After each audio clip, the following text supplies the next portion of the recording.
Querido Pai Celestial, Criador dos céus e da terra, louvado e exaltado seja o teu santo e divino nome. Muito obrigado por estarmos aqui, por esse final de semana abençoado e por essa noite tão especial. Sabemos que o Senhor tem uma mensagem para nós. Fala conosco, alimenta-nos espiritualmente, derrama sobre esta igreja o poder do Espírito Santo. Tenhas compaixão de nós e ajuda-nos para que essa noite tenhamos uma experiência linda com Cristo Jesus. Abençoa também os internautas, que a partir de agora se conectam conosco e através das redes sociais vão receber a Tua palavra também. Abençoa também, Senhor, o batismo e o pastor, todos nós, em nome de Jesus. Amém. Amém. A partir desse momento nós estamos com muitas pessoas conectadas pelo canal do YouTube, e para quem não conhece o nosso canal, é Luiz Gonçalves Oficial. Nós estamos agora, a partir de agora, com muitas pessoas conectadas, acompanhando essa mensagem da palavra de Deus. O tema de hoje é o dia em que o universo parou. Esse é o tema. Vamos abrir a Bíblia no Evangelho de Lucas. Evangelho de Lucas, capítulo 22. Evangelho de Lucas, capítulo 22, versículos a partir do 39. Vamos ler o 39, o 40, 41, 42, 43 e 44. Repetindo então, Lucas capítulo 22, de 39 a 44. Esse é o texto para a meditação de hoje. O pessoal que está lá atrás, nos últimos bancos, vocês estão me ouvindo bem? Sim? Ok. Estão me vendo também? Direitinho? Qual é a cor dos meus olhos? Já não está me vendo direito, né? Ok. Repetindo então, Lucas capítulo 22, de 39 a 44. Vou esperar um pouquinho para que vocês localizem o texto e para o internauta também. Deixa eu avisar o internauta que nós estamos diretamente da Igreja Adventista do Sétimo Dia, Vale Verde, que fica em Planaltina, Distrito Federal, Brasília, portanto, e o setor de Chácaras. É um lugar bem bonito aqui. A igreja fica num local onde tem muitas árvores, muita natureza, e eu, pelo menos, e o Juan, gostamos muito daqui, achamos aqui um lugar maravilhoso, e é daqui que você está acompanhando essa programação. Todo mundo achou? Quem achou, diga amém. Amém. Amém. Lucas 22, 39.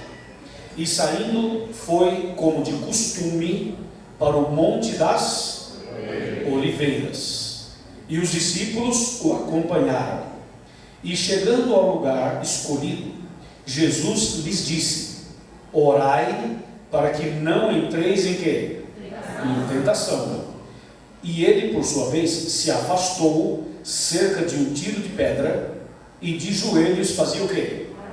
Orava, dizendo: Pai, se queres, passa de mim este cálice. Contudo, não se faça a minha vontade, e sim a tua. Então lhe apareceu um anjo do céu que o confortava, e estando em agonia, orava mais intensamente, e aconteceu que o seu suor se tornou como gotas de sangue caindo sobre a terra. Até aqui.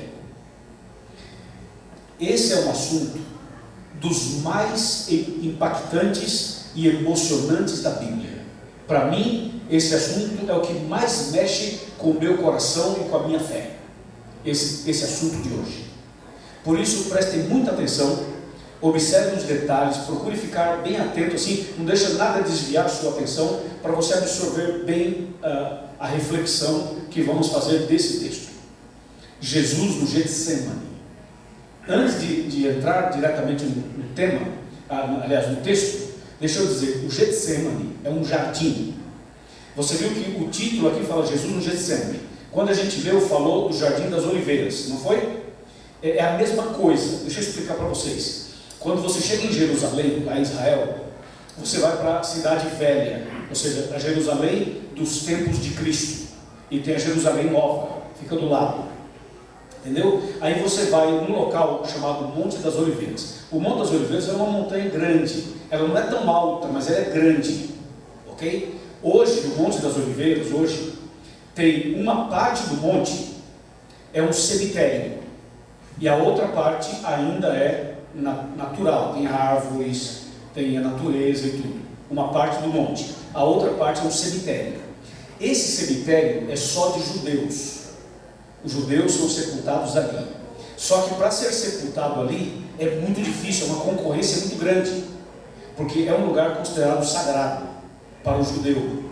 Então, todos que planejam sua morte, por exemplo, falam assim: quando eu morrer eu queria que fosse assim, assim, assim. Não tem gente que faz assim? Então, os judeus, e quem tem muito dinheiro especialmente, falam assim: eu quero ser sepultado no Monte das Oliveiras, porque eles acham que sendo sepultado ali, a ressurreição está garantida e a salvação está garantida, entendeu? Então, por isso tem uma concorrência muito grande em ser sepultado ali. A gente sabe que não tem nada a ver, né? Você pode ser sepultado ali embaixo. O importante é a pessoa morrer firme na fé, né? Isso que importa. Opa, muito obrigado, hein? Agora sim, hein? Aí, então, essa parte é um cemitério, certo? E as pessoas que têm muito dinheiro, eles fazem de tudo para comprar um pedacinho de terra ali, que é muito concorrido, já quase não tem espaço para mais ninguém, já tem um em cima do outro, assim, já, né, e tal. Só para vocês terem uma ideia do local. E do outro lado, tem então as árvores, a natureza e tudo. Quando você desce o Monte das Oliveiras, lá embaixo do monte, está o Getsemane. Entendeu? Então, é praticamente junto.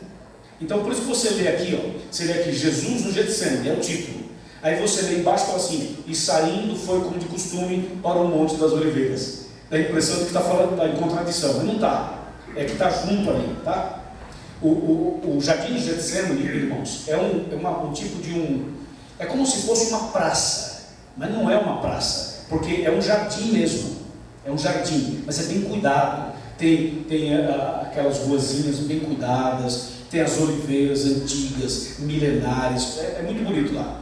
E esse lugar era o lugar que Jesus sempre ia orar, sempre ia orar. Então, esse episódio se deu ali. Esse assunto que a gente leu se deu nesse lugar. Bom, agora vamos entrar no texto propriamente dito, na mensagem do texto.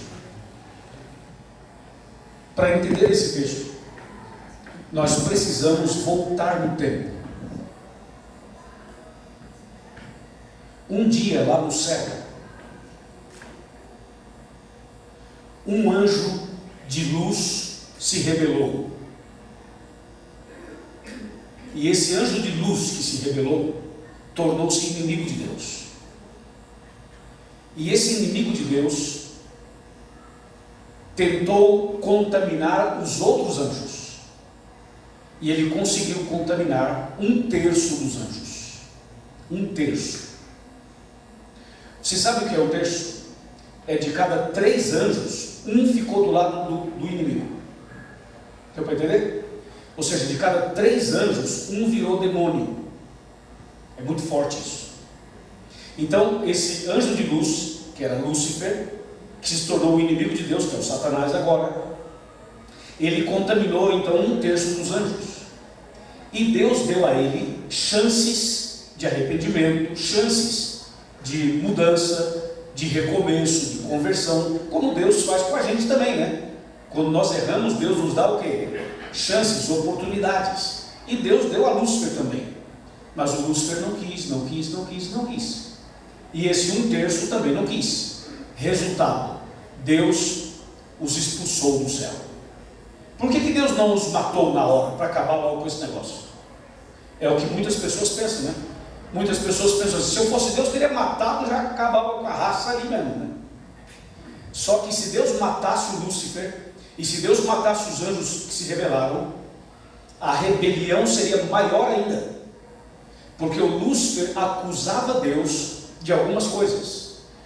Ele acusava Deus de ser um Deus ditador, de ser um Deus intransigente, de ser um Deus assassino, de ser um Deus que só quer para ele, mas não quer dividir com ninguém. Ou seja, o inimigo inventou um monte de mentiras a respeito de Deus. E você sabe que essas mentiras até hoje estão na cabeça das pessoas? Talvez um dia esteve na sua cabeça, ou talvez ainda está. Por exemplo, já viu aquela frase assim: se Deus é amor, por que as crianças passam fome na África? a ideia do Satanás. A mesma ideia. Mas se Deus é bom, por que eu estou desempregado? Não é assim que as pessoas falam? Se Deus é maravilhoso, por que meu casamento está ruim? Se Deus é tão bom assim, por que meu filho está na droga? Então, essa ideia de que Deus é o culpado, quem inventou foi Lúcifer. E até hoje as pessoas batem nessa tecla. E pode ser que tenha gente aqui, ou aqui no nosso canal, que tem essas ideias. Eu conheço gente que fala assim, mas lá no Velho Testamento, Deus não mandou matar não sei quantas pessoas, que Deus é esse? Então essa ideia que o inimigo plantou, é uma ideia tão maligna, que reverbera até hoje na cabeça das pessoas. Tem muita gente com essas ideias na cabeça. Deixa eu falar uma coisa para você. Deus é amor. Vou repetir. Deus é amor. Nem todo mundo concorda, né? Deus é amor ou não é? Irmãos, Deus é amor. E vou dizer mais. Deus não criou o mal. Deus não criou o mal. E mais, o problema do mundo não é culpa de Deus, não. Quer ver uma coisa? Se você vê um alcoólatra por aí, bêbado, caído na rua, eu pergunto a você, qual foi a mulher que deu à luz àquele bêbado? Nenhuma. Porque mulher nenhuma dá à luz a um bêbado. Toda vez que alguma mulher dá à luz a um bebê bonito, perfeito, maravilhoso, ela não é? Esse é o filho daquela senhora, ou seja, uma criança linda, perfeita, maravilhosa, ela não é? E o bêbado, ele decidiu ser um bêbado, ele escolheu ser um alcoólatra, ele usou o livre-arbítrio dele errado. É assim, ó, se você quer fumar, você fuma, se você quer beber, você bebe, se você quer usar droga, você usa, se você quer mentir, você mente, você tem liberdade. Mas lembre-se que cada uso errado da liberdade tem um preço, tem consequências. Agora, Deus poderia fazer cada um de nós como um robô? Podia. Ele podia colocar em você uma maquininha aqui, um motorzinho, um chip, um negócio, e Deus podia ficar com o controle remoto aqui na mão. Entendeu? Aí você não teria livre-arbítrio. Aí Deus falaria assim para você, para a direita, apertava um botãozinho e você para a direita. Agora para a esquerda. Agora para frente. Agora para trás. Agora sorri. Agora fica sério. Agora chora. Quer dizer, seria uma desgraça. Como é que nós seríamos se fôssemos controlados por Deus? Aí sim você podia colocar a culpa em Deus. Eu sou controlado por Deus, Deus me controlou errado, apertou o botão errado, qual o problema que eu estou? Não. Deus nos deu liberdade. Irmãos, a liberdade sempre tem um preço. E sempre tem um risco. Mas Deus é um Deus de liberdade. Amém, irmãos? Amém. A gente usa errado a liberdade da gente. Mas Deus está correto em nos dar a liberdade. O Lúcifer foi expulso do céu. Porque se Deus matasse, sabe o que os outros anjos iam dizer? Bem que ele falava que Deus era mau, ó. Viu? Matou o camarada, ó. Abra o olho aí, gente. Você viu aí? O Lúcifer estava certo, hein? Não falou que Deus era mau aí? Só porque ele falou, Deus já matou, tá vendo? Então, se Deus matasse o Lúcifer, ele morreria como herói e Deus ficaria com um abacaxi na mão. Isso é um assunto muito sério. O que Deus fez? Falou assim, não vou matar não, viva. E o tempo vai mostrar quem é o bem e quem é o mal. Irmãos, o melhor remédio é o tempo. O tempo vai mostrar quem está certo e quem está errado.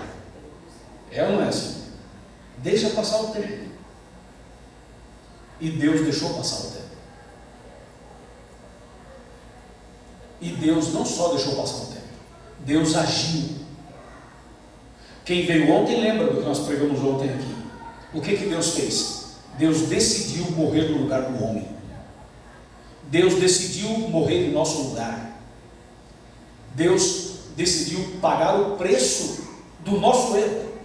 É como se o meu filho, é como se a minha filha tivesse cometido um crime e a polícia prendeu e falou assim, vai para a cadeia e está condenado à morte, pegou pena de morte lá no país, não sei das quantas, vai ser executado tal dia. Aí chega eu lá como pai e falo assim, ó, o meu filho errou, minha filha errou, mas eu vim aqui como pai para assumir o lugar dele ou o lugar dela.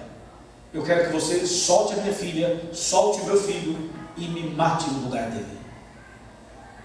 É ou não é uma demonstração de amor muito grande? É. Foi isso que Deus fez. Deus decidiu morrer em nosso lugar. E decidiu nos livrar da morte eterna e nos dar direito à vida eterna. Existem duas mortes mencionadas pela Bíblia. Duas mortes. A primeira, todos nós vamos passar. A primeira morte, todos nós estamos sujeitos. Um morre de câncer, outro morre de infarto, outro morre de parada cardíaca, outro morre porque pegou o coronavírus, outro morre de um acidente de carro, outro acidente de avião, ou de bicicleta, ou de moto, ou está bem idoso, bem idosa, e os órgãos já estão fraquinhos, e a pessoa tem a morte por falência múltipla dos órgãos. A primeira morte vem de várias maneiras. Morre o fiel e o infiel, morre o crente, o católico, o espírita, o ateu, morre o muçulmano, o budista, o hindu, morre, todo mundo morre. A primeira morte vem para todos, não da mesma forma, mas sim, todos vão morrer, um de um jeito, outro de outro, todos vamos morrer a primeira morte. Agora, o que Jesus fez na cruz? Jesus morreu na cruz. A morte que ele morreu lá foi para nos livrar da morte eterna, e não da primeira morte, e sim da segunda. Tanto é que lá em João capítulo 11, de 25 a 26, Jesus fala assim: eu sou a ressurreição e a vida. Lembra desse texto? Eu sou a ressurreição e a vida. Quem crê em mim, ainda que esteja morto, viverá. E todo aquele que vive e crê em mim, não morrerá eternamente. Percebeu? Ele fala assim: todo aquele que está vivo e crê em mim, não morrerá eternamente. Ou seja, morrerá, mas não eternamente. Entendeu a diferença? Ou seja, quem morre em Cristo vai ressuscitar na volta de Cristo e vai ter a vida eterna, porque Jesus morreu por nós. Agora, quem morrer sem aceitar Jesus, morre perdido, não vai ter mais chance. Quem morre em Cristo, morre salvo.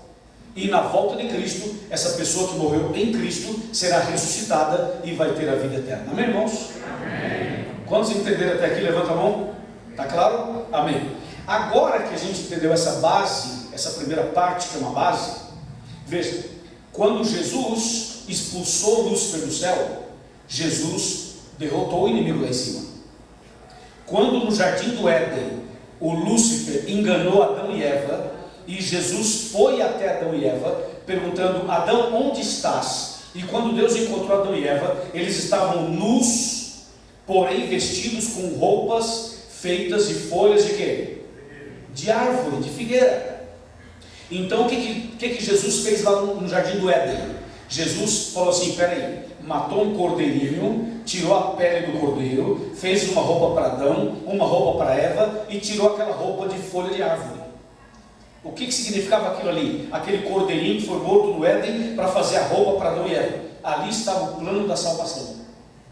Então, quando o cordeirinho é morto no Éden, mais uma vez Satanás foi derrotado lá no Éden, porque Adão e a Eva tiveram a chance do arrependimento e foram abençoados por Deus porque se arrependeram. Então Jesus venceu o inimigo lá em cima, expulsou ele de lá, venceu ele no Éden, porque matou o cordeiro e fez a roupa para Adão e Eva, e o inimigo perdeu aquela batalha.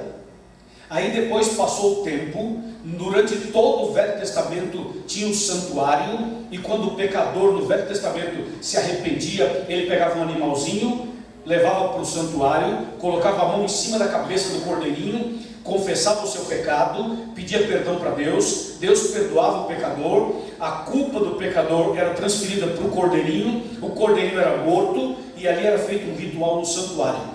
Tudo isso, essa morte dos cordeirinhos no Velho Testamento inteiro, era Deus ensinando para o seu povo o plano da salvação, o que aconteceria na cruz do Calvário muito em breve. Finalmente Jesus veio a esse mundo, nasceu da Virgem Maria, nasceu aqui, veio aqui. Por que Jesus veio aqui? Jesus veio aqui não para ser candidato à presidência da República. Jesus, quando veio aqui, não veio para assumir o lugar de Pilatos, nem de Herodes. Jesus, quando veio aqui, ele veio com um propósito. Jesus veio aqui para morrer na cruz. Entenda isso. Jesus veio a esse mundo para morrer no seu lugar. Ele veio a esse mundo para morrer na cruz do Calvário. Foi para isso que ele veio. Então, quando Jesus nasceu através de Maria, entenda, Jesus já existia antes, mas ele nasceu nesse mundo através de Maria, pelo poder do Espírito Santo, e Jesus cresce, batiza no Rio Jordão, como nós falamos ontem, e após o batismo, ele começa o seu ministério. E aí Jesus desenvolve todo o seu ministério, dando mensagens do reino de Deus. Agora escuta uma coisa, irmãos. Jesus curou pessoas cegas? Sim ou não? Sim. Mas ele curou todos os cegos do mundo? Não. Só alguns. Ele curou leproso? Sim. Mas curou todos os leprosos do mundo? Não. Curou paralítico? Sim. Todos? Não. Ressuscitou um, outro e outro? Sim. Mas ressuscitou todo mundo? Não.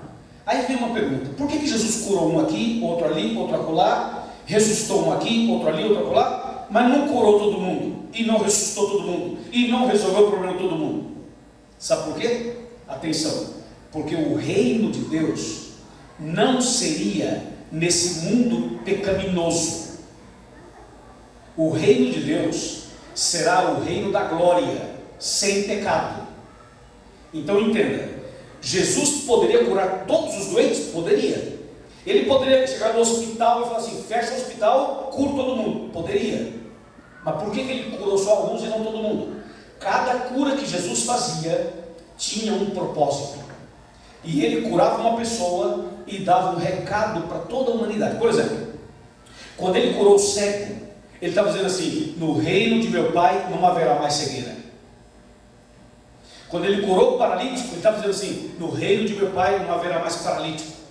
Quando ele curou o leproso, a mesma coisa. Quando ele curou o endemoniado, a mesma coisa. Quando ele ressuscitou Lázaro, a mesma coisa. Ele curou para ir mostrando como será o reino de Deus. Agora veja, e se Jesus curasse todo mundo aqui na terra? Como seria? Seria uma tragédia. Sabe por quê? Como seríamos pecadores saudáveis? Ele curasse todos nós, aí nós estaríamos curados, mas ainda seríamos pecadores. Não sei se dá para entender. Então imagina você, é um pecador saudável, ou seja, vai ter mais saúde para pecar mais ainda. Seria uma tragédia. Então, como é que Jesus ia resolver o problema da humanidade? Não era curando a perna, as costas, a coluna, a cabeça, o braço. Não é assim que ele resolveria o problema. Jesus sabia como resolver o nosso problema. E sabe como que era? Na cruz. Na cruz. Jesus morrendo na cruz, derramando sangue na cruz. Aí sim, ele atacaria o mal pela... Está fraco? Pela raiz. Esse é o ponto. Ou seja, é como se nós quiséssemos ajudar uma pessoa que está carente e a gente fica dando cesta básica, cesta básica, cesta básica, cesta básica. Se tu ficar dando só cesta básica, a pessoa nunca vai melhorar. E ensina a pessoa a trabalhar, ensina a pessoa a pescar, ensina a pessoa, aí sim você está ajudando. Você dá a cesta básica para resolver a emergência, mas não vai ficar a vida inteira dando cesta básica. Ensina a pessoa uma profissão, aí ela vai sair daquela condição. É assim ou não é assim? Então o que Jesus fez? Ele poderia ficar curando os problemas das pessoas, curando, mas seria passar a mão sobre o pecado. Então não, para resolver o meu problema e o seu problema, ele tinha que ir para a cruz do Calvário. Por isso que ele veio aqui. Ficou claro, irmãos? Por isso que ele veio aqui. Só que Jesus, para chegar até o Calvário, ele passou por várias coisas. E uma das coisas que ele passou é o texto que a gente leu essa noite. Jesus chegou finalmente ao Getsemane. E o que Jesus foi fazer no Getsemane? Ele foi orar. E por que ele foi orar? Porque ele estava angustiado, com medo. É duro falar isso de Jesus, né? Não é difícil falar isso dele? Mas era isso mesmo. Você acha que... Quer ver? Não vou falar de achar, não. Quer ver o negócio? Vamos na Bíblia. Vocês estão com a Bíblia aberta? Lucas 22. Lucas 22. versículo 40. Chegando ao lugar escolhido, Jesus lhes disse: orai para que não entreis em quê? Então Jesus pediu oração, não pediu? Imagina Jesus pedindo oração: ora por mim. Ó, versículo 41. E aí Jesus, por sua vez, se afastou cerca de um tiro de pedra e de joelhos fazia o quê? Fazia o quê? Orava. Jesus precisava orar? Mas ele era Deus ou era homem? Olha, imagina, Jesus não foi orar aqui? Sim ou não? Sim. Fala comigo, foi orar ou não foi? Foi. E Jesus precisava orar? Não. E por que orou? Jesus aqui na terra era homem ou era Deus?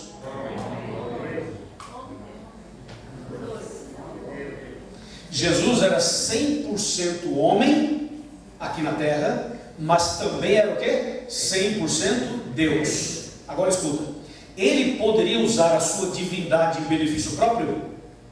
Em benefício próprio? Se ele usasse a divindade dele em benefício próprio, o diabo acusaria ele.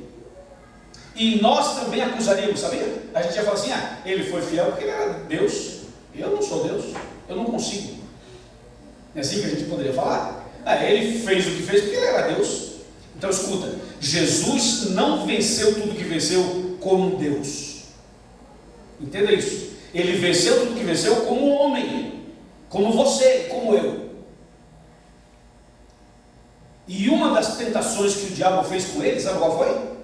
Se você é Deus, transforma as pedras em pães. Se você é Deus, pula daqui para baixo. Se você é Deus, faça isso. O diabo queria que Jesus usasse a divindade dele em benefício próprio.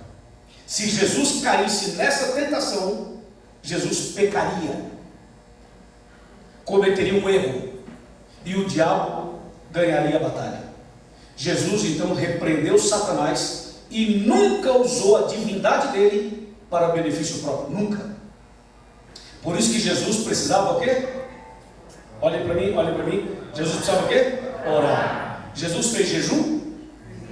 Viu? Precisou fazer jejum. Fez vigília? Fez vigília. Guardou os 10 mandamentos? Guardou os 10 mandamentos. Frequentava a igreja? Frequentava a igreja. Foi criticado? Foi criticado. Apanhou? Apanhou. Não é tudo que a gente passa. Teve medo? Teve medo. Teve angústia? Teve angústia. Passou por agonia? Passou por agonia. Gritou na cruz: Eli, Eli, lema sabachthani? Gritou: Deus meu, por quê? Me desamparaste. Sentiu a separação. Jesus veio aqui para morrer na cruz como homem. Ele era Emanuel, era Deus conosco, era o Deus homem. Isso não tem como entender tudo, mas o básico dá para entender. Amém, irmãos? Amém. Volte para Lucas 22, versículo 42. Não, 42 não, 44. 44. E estando Jesus em que, irmãos? Em que? Agonia. Fala aí, está vendo? Jesus estava em agonia. Não é uma característica humana? Não é humana estar em agonia? Quantas vezes nós já passamos por várias agonias? Ok, vamos lá então. Aí Jesus então vai para o Getsemane, chama os discípulos, fala: gente, vamos orar, vamos lá no jardim orar. Aí estão lá orando. Durante a oração, o texto bíblico diz uma coisa muito profunda. Olha o que aconteceu, verso 44, de novo. Estão comigo no 44? E estando em agonia, orava mais intensamente. E aconteceu que o seu suor se tornou em que, irmãos? Gotas de sangue caindo sobre a terra. Ele estava orando intensamente e em agonia ou não estava? Claro. Por isso que diz a Bíblia: saiu sangue dos seus poros. Você já imaginou alguém orando tão intensamente e saindo sangue dos poros? E o que a gente poderia analisar além do texto que fala que ele estava em agonia e orava intensamente? Por que saiu sangue dos seus poros? Eu não sou médico, não posso falar como médico, mas posso falar como pregador do Evangelho. Olha só, naquele momento no Getsemane, Jesus estava carregando sobre si, estava sobre ele, os pecados de toda a humanidade, ali no Getsemane. Imagina você, se nós somássemos os nossos pecados todos aqui. Vamos somar os nossos pecados, nossas dores, nossas angústias, nossas depressões, nossos sofrimentos, nossos pecados, somássemos os nossos pecados. E se nós depois somarmos aos nossos os pecados de todos os moradores de Planaltina, é muito pecado, não? E se a gente somar isso aqui, os pecados de todos que moram no Distrito Federal, na cidade de Brasília, somamos todos os pecados. Agora junta esses aí, os pecados de todos os moradores do estado de Goiás. Agora soma os pecados de todos os brasileiros, 213 milhões de brasileiros. Agora soma a esses os pecados de todos os moradores da América do Sul. Agora soma os pecados e de todo ser humano que mora na face da terra. É muita coisa, não é não? Agora soma a esses os pecados de quem já viveu e já morreu. E soma também os pecados de quem vai nascer e ainda vai pecar. Somou? Somou, não dá para somar mais. Imaginou? Imaginou. Agora pega tudo isso daí, pega tudo isso e coloca sobre uma pessoa só. Pega tudo isso e põe sobre uma pessoa só. Você já viu aquela pessoa que fala assim: eu não vou ajudar fulano de tal, cada um com os seus problemas, assim que a gente fala. Ele que resolve o dele, ela resolve o dela e eu resolvo o meu. Jesus não. Ele falou assim, ele levou sobre si os pecados de todo mundo. Por isso que ele foi esmagado, como diz Isaías 53. Ele foi esmagado, como faziam com a uva no lagar, pisando na uva, amassando a uva, entendeu? Assim Jesus foi esmagado. Por isso no Getsemane, enquanto Jesus orava intensamente, ele estava levando você estava lá com ele. Quando eu falo você, entenda, você não existia, eu também não existia, mas entenda, todo ser humano, os que viviam, os que ainda iriam viver, todo mundo estava ali, porque Jesus morreu para salvar todo mundo. Então Jesus, quando vai orar no Getsemane, há um contexto, esse é o contexto pelo qual ele foi orar. E aí Jesus está ali, orando em agonia, derramando sangue, saindo pelos poros.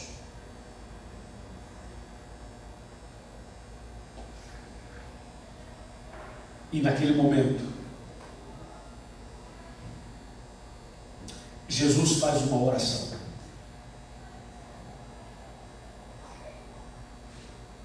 E a oração de Jesus está no verso 42. Olha para o 42. Atenção, sonoplasta.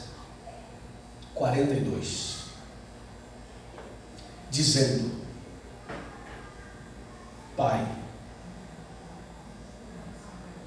se queres, passa de mim este cálice. Contudo, não se faça a minha vontade, e sim a tua.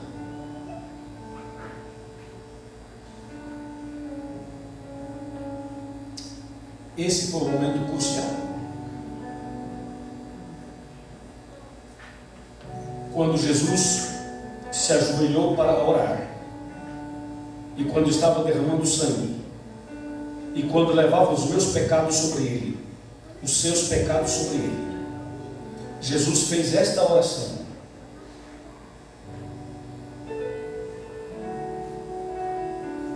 e disse: Pai, se for possível, passa de mim este cálice. Quando Jesus disse essa frase, se for possível, passa de mim este cálice, céu parou, o universo parou, o inferno parou. Sabe por quê? Porque quando Jesus era uma criança aqui na terra, o diabo quis matá-lo através de Herodes, como nós falamos ontem. Não conseguiu. Quando Jesus se batizou e foi para o jejum de 40 dias, no final o diabo tentou Jesus para que ele pecasse. Jesus não pecou. O diabo armou ciladas para Jesus o tempo todo. Jesus não caiu.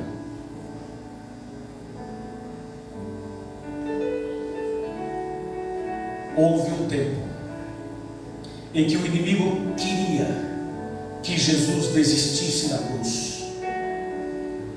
Por isso, uma vez, Jesus falava para os discípulos: amigos, eu vou para Jerusalém, serei preso, julgado, condenado, torturado e morto. Aí Pedro levantou a mão, e disse: Senhor, se tu sabes que vais para Jerusalém e vais passar por tudo isso, é muito simples, não vá para Jerusalém, fica aqui. Vocês perceberam? Jesus olhou para Pedro e disse uma frase dura. Você lembra da frase? Arreda-te daqui, sai de mim, Satanás. Quem falou aquilo através de Pedro? Satanás. Satanás está dizendo o quê? Não morre não. Vai morrer para quê?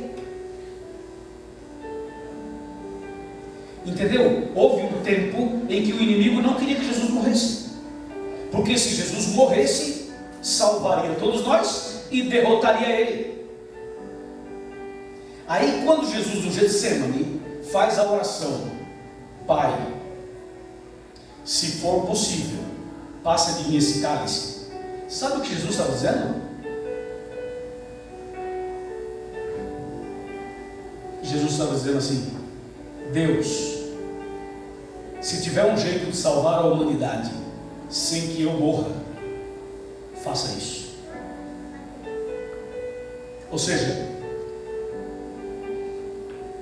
se tiver outro jeito, eu prefiro. Jesus poderia desistir se ele quisesse? Poderia. Se ele quisesse voltar para o céu, ele poderia voltar? Poderia. Assim como eu sou livre, Jesus também é livre. Quando Jesus disse: Pai, se for possível, passe de mim esse cálice. Se tiver um jeito de salvar a humanidade sem que eu morra, faça isso. Nessa hora, o céu parou. Opa! Será que ele vai preferir voltar? Vai desistir? O universo parou. Os planetas pararam. E Satanás e a turma dele falou: opa, peraí, todo mundo, silêncio. O diabo falou para a turma dele. Falou: peraí, a nossa chance, essa é a nossa chance. E eu imagino o inimigo e os anjos maus em coro dizendo: desiste, desiste, desiste, desiste, desiste, desiste, desiste. Eu imagino um coro diabólico dizendo: desiste.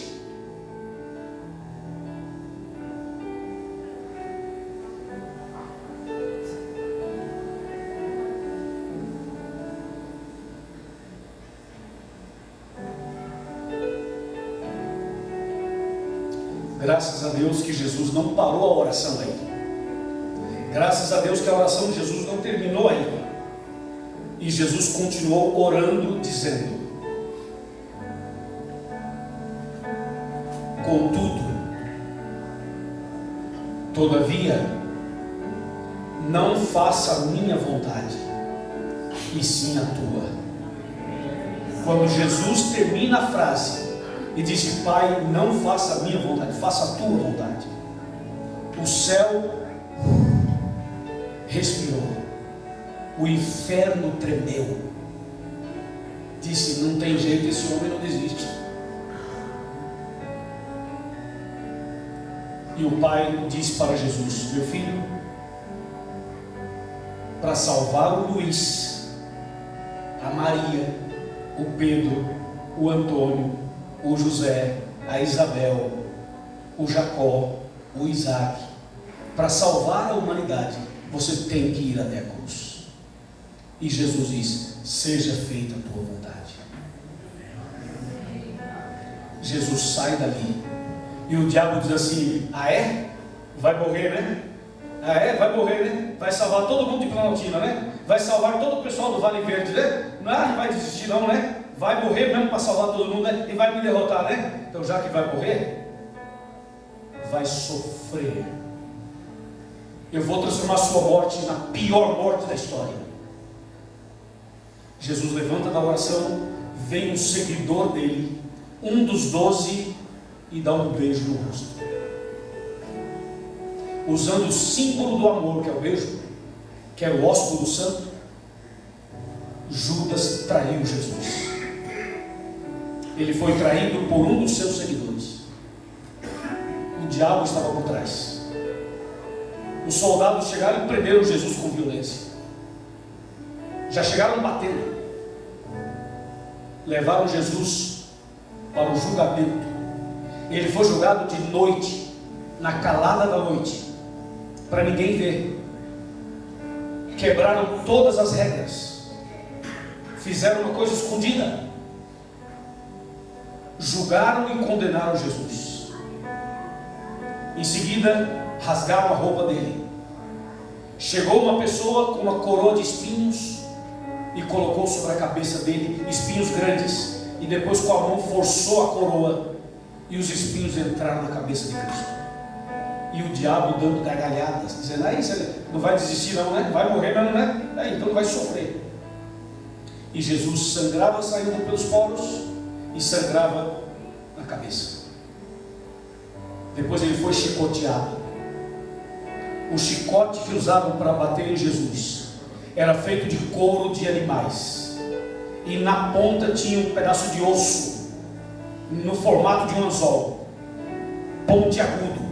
Eles batiam aquilo nas costas de Jesus, aquele osso entrava nas costas e o camarada puxava aquele osso, rasgando as costas de Cristo. Jesus foi ferido, muito ferido. Sangrava a cabeça, sangrava as costas, saía pelos poros.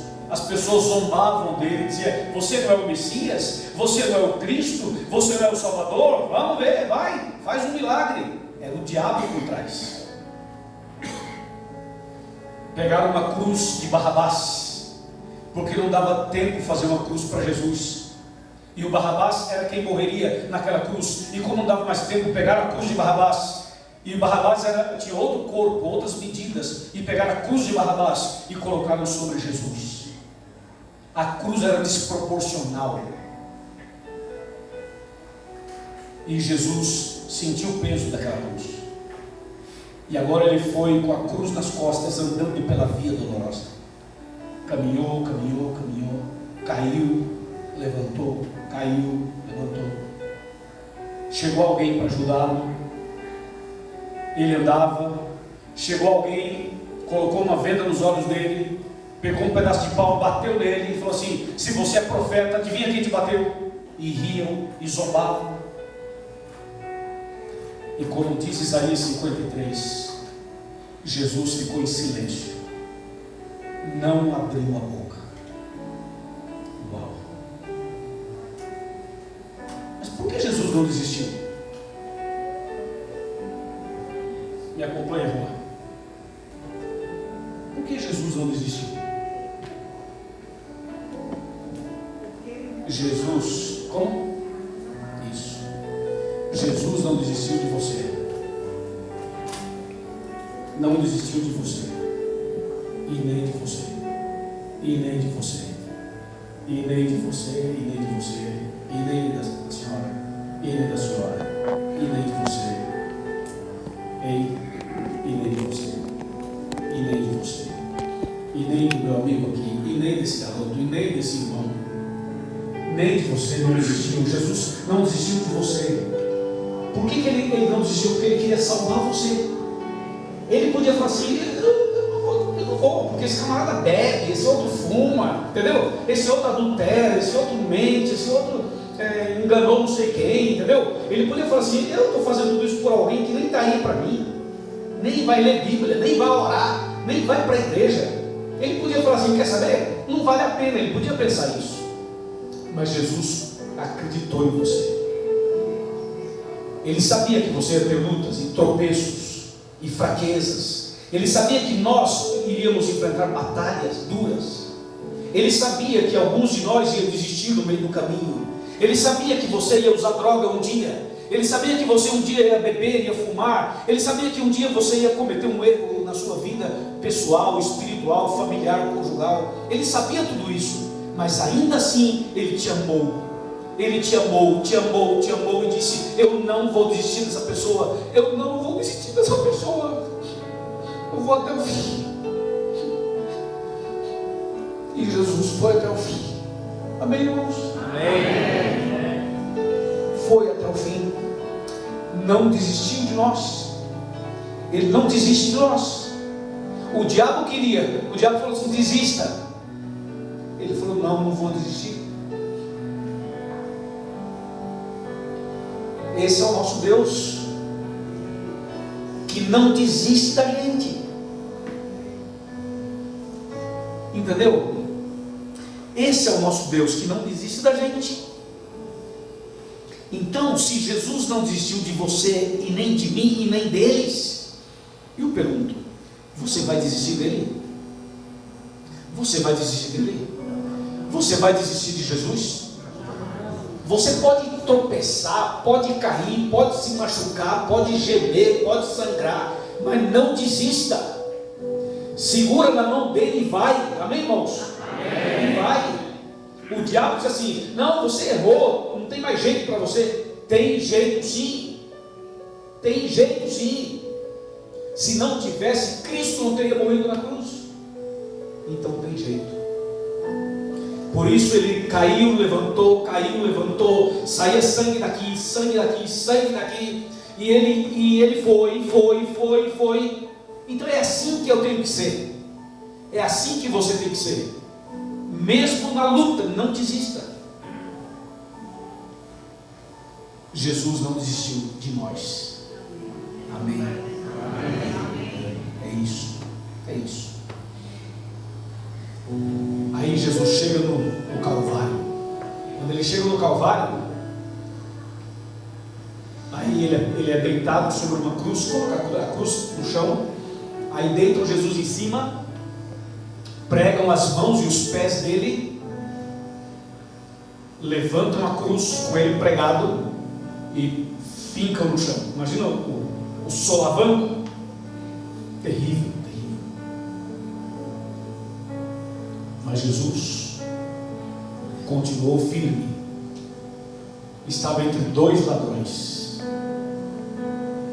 Nasceu na estribaria de animais e morreu entre dois ladrões. Isso é muito forte. Nelson, muito forte. Por isso, quando eu fizer um apelo aqui, para você se entregar, para você se batizar, aceita. Não fica olhando para as possibilidades de fraqueza, porque você sempre vai ter luta, sempre. Entendeu? Jesus não está chamando pessoas perfeitas, porque você não é perfeito, nós não somos perfeitos. Você tem que aceitar do jeito que você é. Entendeu ou não? Do jeito que você é. E segura na mão dele que Deus vai te dar a vitória. Amém. É isso. Entendeu aí? Entendeu a mensagem? É para você essa mensagem. Não desista de Jesus nunca. Vem comigo. Aí, para encerrar. Aí, Jesus foi crucificado, certo? Morreu.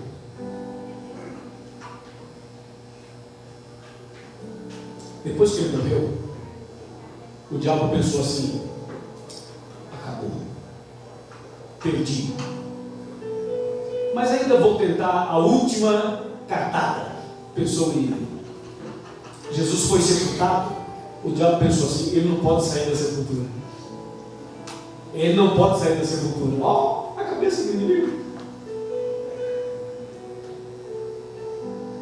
Aí Jesus foi sepultado. Aí botaram uma pedra na porta com um selo romano e botaram soldados em volta, pensando assim: se alguém pode roubar o corpo dele e dizer que ele ressuscitou. Então, vamos proteger. Ponto número 1. Ponto número 2. Daqui ele não sai. Ele falou que ia sair, não falou? Mas não vai sair não. Essa pedra não vai deixar. E se sair, os soldados pegam. Quanta ignorância, né? Ao terceiro dia, lá no céu, Deus fala assim: Jesus, teu pai te chama. Teu pai te chama. Jesus saiu, ressuscitou. Sabe o que aconteceu? A pedra foi arremessada longe. Os soldados desmaiaram. E Jesus saiu vitorioso da sepultura. Jesus está vivo, irmãos. Ele está vivo. E Ele está no meio de nós. Diga amém. Ele está no meio de nós. Ele está no céu, está na terra, está em todo canto. Mas em breve Ele vai nos levar para o reino dos céus. Amém.